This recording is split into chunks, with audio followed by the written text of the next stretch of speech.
Si Dr. Thomas Burchard ay isang respetadong child psychiatrist sa Virginia.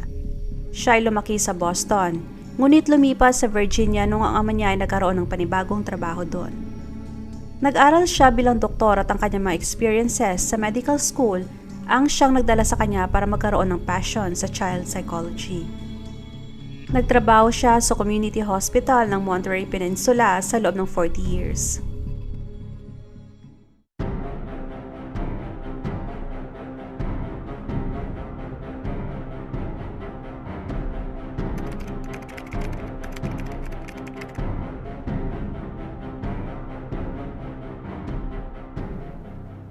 Kilala si Thomas na mapagbigay na tao. Madalas ay siya nang bumibili ng mga gamot at supplies ng kanyang mga pasyente na halos hindi kayang bayaran ang kanilang session sa kanya. Kasabay noon ay nagsanay din siya ng magic dahil bata pa lang siya ay gusto na niyang matuto kung paano gawin ito at ginagamit niya yon para aliwin ang kanyang mga pasyente. At bilang child psychiatrist, alam niyang epekto sa pag-uugali ng isang tao ang naging karanasan nito nung bata pa. Kaya isa yon sa naging rason kung bakit gusto niyang magbigay ng fatherly figure sa mga problemadong babae, sa pag-aakalang makakatulong siya na mapabuti ang kanilang buhay. Napaka-generous ni Thomas sa mga inang single mom ng kanyang mga pasyente. Kilala siyang nagpapadala ng message sa mga babae online at pinapadalhan niya ng pera ang mga naghihirap ng babae. Ito yung klase ng mga babae na nagtatrabaho bilang prostitutes, lulong sa droga o yung mga nawala ng tirahan. Ginagawa yun ni Thomas ng walang kapalit. Gusto lamang niyang makatulong sa mga babae. Nagkakaedad na si Thomas at madalas na rin itong nakakalimot. Ang kanyang longtime partner na si Judy Earp ay nakapansin na si Thomas ay may early signs na ng dementia. Mga bagay katulad ng pangalan ng tao, minsan ay nakakalimutan din niyang pauwi sa kanilang bahay. Sa kanyang bulsa ay hindi nawawala isang maliit na notebook kung saan isinusulat niya ang kanyang bank number at PIN numbers para magamit niya ito kung hindi niya maalala ang password. At habang ang kanyang mental state ay paunti-unti nang lumalala, imbis na tumulong ito sa maraming babae ay nag-focus na lamang siya sa isa. Doon na nag-cross ang kanilang landas ni Kelsey Turner. Si Kelsey ay 25 years old at sinusubukang gumawa ng pangalan sa California. At tulad ng mga babaeng hinahangad na maging modelo, sa kanyang Instagram ay pinapakita ni Kelsey ang glamorosong buhay. Mula sa pagsuot ng bikini at pagsuot ng mga sexy damit, at makikita din kung paano kasaya si Kelsey sa kanyang buhay. Nag-e-enjoy siya sa pag-filter ng kanyang mga pictures para magmukhang manika. Makikita din sa kanyang Instagram na na-featured siya sa Playboy Italia at Maxim magazine. Si Kelsey mahilig din mag-party at inilarawan niya ang kanyang sarili na impulsive, mahilig sa sorpresa at masayahin. Ang kanyang blonding buhok at sexing katawan ay naging tiket niya para makaakit ng maraming lalaki. Kadalasan ay ang mga lalaki na ang nagbabayad ng kanyang inumin sa bar, sa pagbili ng kanyang mga damit at may iba rin na sinusuportahan ng kanyang lifestyle. Ngunit ang Kelsey sa likod ng filter ay isang naghihirap na ina ng 2 bata. Ang perang kinikita niya sa modeling ay inuubos niya sa pambili ng kanyang mga damit at para suportahan ang magarbong lifestyle na ipinapakita niya sa kanyang social media. Nagkakaedad na si Kelsey at desperado na siyang makapirma para sa mga major modeling agency. Pangarap sana ni Kelsey na maranasan ang magarbo at kasikatan na natatamo ng mga kilalang model. Nagbago ang kanyang kapalaran noong 2016 nung kinontak si Kelsey ni Dr. Thomas. Matapos niyang ma-research sa Google ang pangalan ni Thomas, ay alam niyang ito nang maaring maging sagos sa kanyang mga inaasam sa buhay. Simula sa maliit, humingi si Kelsey ng ilang daang dolyar sa doktor para sa paggastos ng kanyang mga anak at sa utility bill. At dahil nakikita niyang napaka-generous ng doktor, ay wala na siyang tigil sa paghingi dito. Nakakakuha din siya ng buwanang allowance mula sa doktor nang walang kapalit. Ikinuha niya rin si Kelsey ng sasakyan. At nung hindi ma-approve si Kelsey na mag-rent ng bahay dahil sa hindi magandang credit history, ay ipinangalan ito sa doktor. Lumalabas na si Thomas na ang nagbabayad ng lahat. Pinagyayabang ni Kelsey ang kanyang sitwasyon sa mga kaibigan. At sa loob ng 3 taon ay gumastos si Thomas ng halos $300,000 kay Kelsey. Ngunit sa loob ng 3 taong yon ay walang pinagbagong buhay ni Kelsey. Parang sinusuportahan lang ni Thomas ang kanyang lifestyle. kaliwat kanan ng pagbili ng mga handbags at ang adiksyon nito sa plastic surgery. Niwala itong na-invest na mahalagang bagay para man lang sana sa kanilang future ng kanyang mga anak. Sa kabila ng kondisyon ni Thomas, alam niyang may mali at nararamdaman niyang sinasamantala ni Kelsey ang kanyang pagiging mapagbigay. Kaya isang araw ay nagdesisyon na siyang itigil ng pagbibigay ng pera kay Kelsey.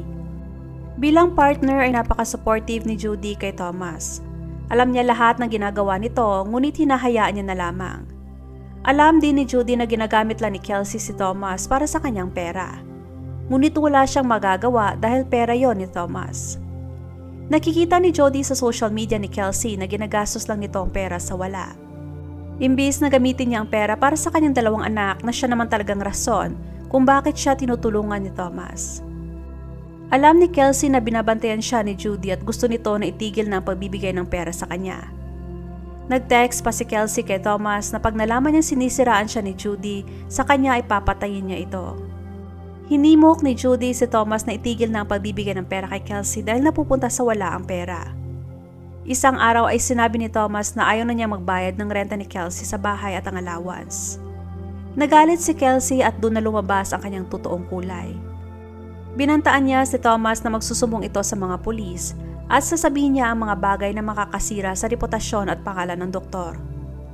Kahit na hindi totoo ang mga akusasyon na gagawin ni Kelsey ay malamang nasisira yon sa karera ng doktor. At dahil sa ayaw ni Thomas ng gulo at kahit na suportado siya ni Jody ay nagdesisyon nito na pumayag sa demands ni Kelsey. Itinuloy niya ang pagbayad ng renta ng bahay ni Kelsey. Siya din ang nagbabayad ng sasakyan at nagbibigay din ng ekstrang pera. Katapusan ng 2018 ay nagdesisyon si Kelsey na lumipat sa Las Vegas. Natanggalan siya ng custody sa panganay na anak niya, kaya tanging 4 na taong anak niya ang naiwan sa kanya na kasama niyang lumipat sa Las Vegas. Kinumbinsi niya si Thomas na irenta siya ng panibagong bahay. Pagkatapos noon ay wala nang narinig si Thomas mula kay Kelsey ng ilang linggo. Hanggang sa dumating ang unang bahagi ng March, nakatanggap ng message si Thomas mula kay Kelsey. Sa mga oras na yon ay sinabi niyang kailangan niya ng suporta dahil sa siya ay may sakit at hindi na makapagtrabaho. Sinabi din niya kay Thomas na sinasaktan siya ng bago niyang boyfriend at hindi na niya kaya pang suportahan ang anak. At dahil sa may malambot na puso si Thomas at mabilis din itong maniwala, ay agad itong nagpadala ng pera kay Kelsey. Ngunit pagkatapos noon ay gusto nang masigurado ni Thomas na nagsasabi ng totoo si Kelsey dahil kung hindi ay hindi na siya magpapadala pa ng pera. Katunayan ay nagbayad pa si Thomas ng paunang 3 buwan ng kanyang renta sa bahay. Ngunit sa pagkakataong ito, gusto niyang makita sa personal si Kelsey kung totoong may sakit nga ito. Sa kabila ng pakiusap sa kanya ni Jody na huwag nang umalis at itigil na lamang ang pagbibigay ng suporta kay Kelsey ay hindi nakinig si Thomas. Nag-book agad ito ng flight pa Las Vegas. Katunayan ay nagpumilit pa si Jody na sumama, ngunit gusto ni Thomas na aalis siyang mag-isa. Lumipad siya pa Las Vegas noong March 1, 2019. Umaga ng March 7, isang tawag mula sa isang motorista ang natanggap ng mga pulis. Sinabi niya na nakakita siya ng inabandonang Mercedes-Benz convertible sa disyerto, mga 20 miles ang layo mula sa Las Vegas. Nakababa ang bintana ng sasakyan at parang tinangkang sunugin ang passenger seat. Sa loob ng sasakyan ay makikita ang mga bote ng tubig, latex gloves at iba pa mga personal na gamit. May nakita ring dugo sa driver's seat at sa back seat at may masangsang na amoy.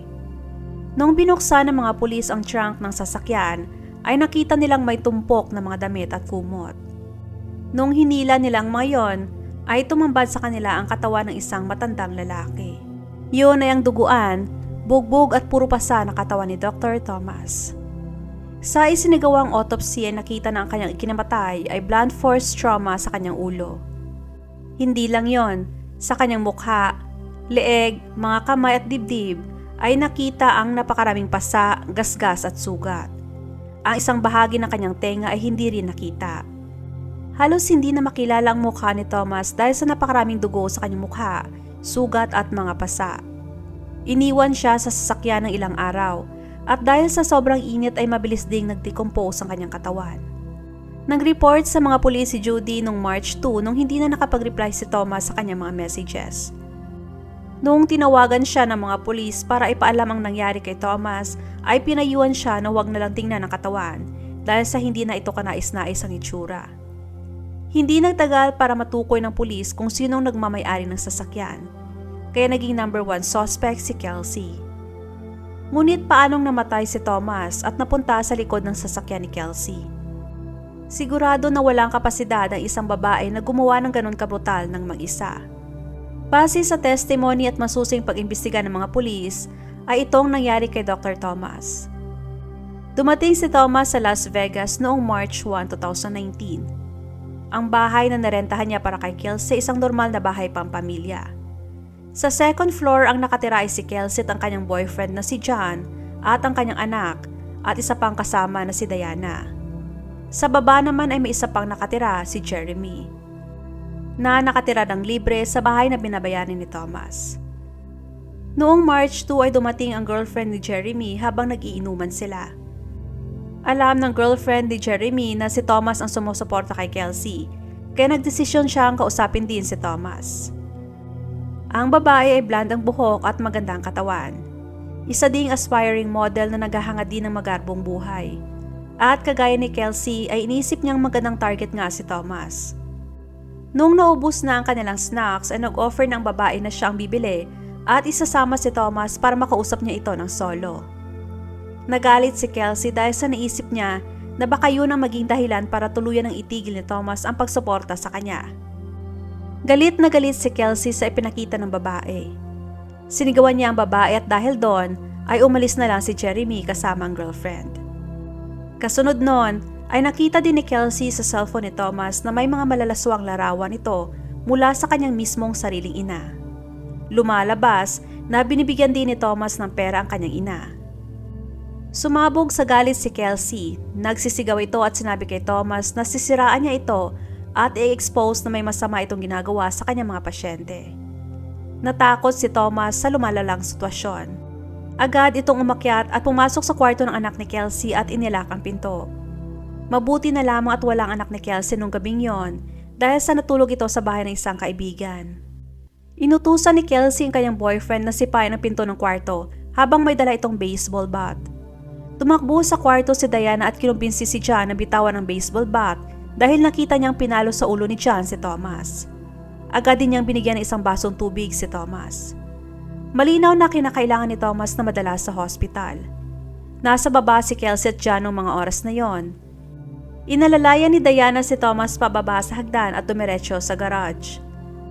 Pumasok si Thomas sa loob ng sasakyan ni Kelsey at umupo sa backseat. Sumunod din si Diana. Hindi marunong mag-drive si Diana kaya umupo ito sa backseat kasama si Thomas at pinapakalma ang doktor. Paulit-ulit pang sinabi ni Thomas na ayaw niyang mapahamak si Kelsey. Kaya kung may magtatanong sa kanya sa hospital kung anong nangyari sa kanya, ay sasabihin niyang ninakawan siya at nanlaban siya. Inantay nilang lumabas si Kelsey o si John para ipag-drive sila papuntang hospital. Ngunit hindi sila lumabas. Doon na siya nagumpisang bumulong kay Diana na malamang ay balak talaga siyang patayin ni Kelsey. Di nagtagal ay lumabas si Kelsey at inutusan si Diana na linisin ang bahay. Sinabi niyang linisin ang mga kumalat na dugo sa kwarto ng kanyang anak at alisin ang bedsheet na may dugo. Inutusan din niya si Diana na labhan ang kanilang mga dugoang damit. Sinabi ni Kelsey na dadalhin niya si Thomas sa hospital kapag malinis na ang bahay at kapag kumalma na ang lahat. Nung paakyat na si Diana sa hagdan ay narinig niyang sumigaw si Kelsey kay John na tumbahin na si Thomas. Tumakbo pabalik sa garage si Diana ngunit huli na ang lahat. Pinigilan siya ni Kelsey na makapasok sa garage at sinabing bumalik siya sa taas at mag-umpisang maglinis. Kahit na mas matanda si Diana kina Kelsey at John ay sinunod niya ang sinabi ni Kelsey. Dahil sa kasakiman ni Kelsey sa pera ay ginawa niya yon kay Thomas. Habang nakaupo si Thomas sa backseat ay makailang beses itong hinampas ang baril sa mukha at ulo ni John. Ang kanyang tenga ay bahagyaring tinanggal gamit ang kutsilyo. At dahil sa two-door lang sa sasakyan ay wala siyang kawala. Kinabukasan sa cellphone record ni Kelsey ay makikita nag-drive ito sa disyerto kung saan inabandon na niya ang sasakyan. Hindi malaman kung namatay ito sa likod ng sasakyan o buhay pa ito nung ipinasok sa trunk. Si Thomas ay nakatakda sanang lumipad pabalik noong March 4. Ngunit hindi na nakatanggap ng reply si Judy mula sa kanya at hindi na rin ito nakasakay sa kanyang flight. Kaya nagdesisyon na itong tumawag sa mga pulis dahil sa natatakot siya na baka pinatay ito. Nag-welfare check ang mga pulis sa bahay na inuupahan ni Kelsey noong March 3, 4 at 5. At sa 3 araw na yun ay hindi nila nakita o makontak si Thomas. Kahit hindi nakalak ang bahay at nakabukas ang lahat ng ilaw ay wala silang nakitang tao sa loob. Nakita din nila ang mga nakakalat na mga panlinis at makikitang parang aalis na ng bahay ang nakatira. Wala ring nakitang kaduda-duda ang mga pulis nung isinagawa ang welfare check. Wala na ring tawag o messages mula sa cellphone ni Thomas simula March 3. Malinaw sa missing persons report ni Judy na bumiyahe si Thomas pa Las Vegas para makipagkita kay Kelsey. At nakita ang kanyang katawan sa sasakyan ni Kelsey. Nakita ang nilinis din ng bahay at kahit ang towel na ibinalot kay Thomas sa trunk ay kapareho ng towel na nakita sa bahay ni Kelsey. At matapos makausap ng mga pulis si Judy ay na-realize nila na ang maliit na notebook ni Thomas na may bank number at passwords ay nawawala. Naglabas na ng warrant of arrest para kay Kelsey. Isinapubliko din ng mga pulis ang brutal na pagpatay sa mabait na doktor nang dahil lamang sa pera ng walang awang gold digger. Nadiskubre din ng mga pulis na may nag-withdraw ng malaking halaga sa account ni Thomas. Mabuti na lamang at agad nilang pinafreeze ang account bago pa maubos ang pera. March 21, 2019, nakita si Kelsey na nagtatago kasama ang mga kaibigan malapit sa Stockton, California. Ang kanyang 4 na taong anak ay kasama niya noong mga oras na yon, kaya agad itong kinuha at inilagay sa pangangalaga ng social workers. Pagkatapos maaresto ni Kelsey ay nag-set sila ng petsa para sa extradition ni Kelsey mula sa California para harapin ang kaso sa Las Vegas. Habang nasa police custody, sinabi ni Kelsey na siya ay buntis sa kanyang ika-3 anak. Nangangahulugan ito ng pagkaantala ng kanyang extradition habang inaantay na makumpleto ang kanyang health assessment upang matiyak kung ito ay ligtas para sa kanyang pagbabalik sa Las Vegas. Tumanggi si Kelsey na sangkot siya sa nangyari. Sa halip ay itinuro niya si Diana. Voluntaryong sumuko si Diana sa mga pulis at ikinuwento ang lahat ng nangyari. Kinasuhan si Diana ng conspiring to commit murder at accessory to murder. Itinuro ni Diana pareho sina John at Kelsey na pumatay kay Thomas. Si John ay kinasuhan ng felony murder na nung mga una ay nag-plead ng not guilty.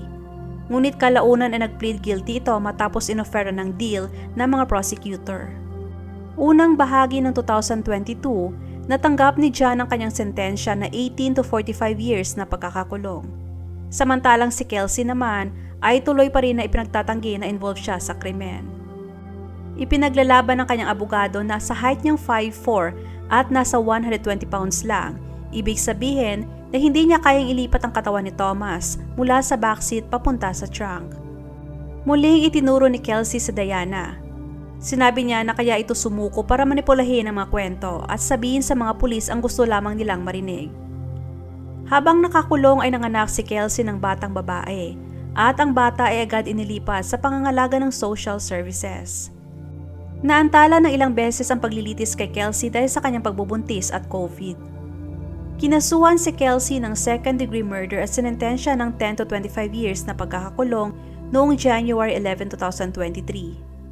Samantalang si Diana naman ay pinalabas sa kulungan matapos niya makapagpiyansa. Binigyan din siya ng 3 years probation matapos nitong mag-plead guilty bilang accessory to the crime. Huwag mag-atubiling ibahagi inyong mga saloobin at komento. And please huwag kalimutang mag-like and subscribe sa aking channel kung hindi mo pa nagagawa. Magkita-kita tayo ulit sa aking susunod na video. Maraming salamat!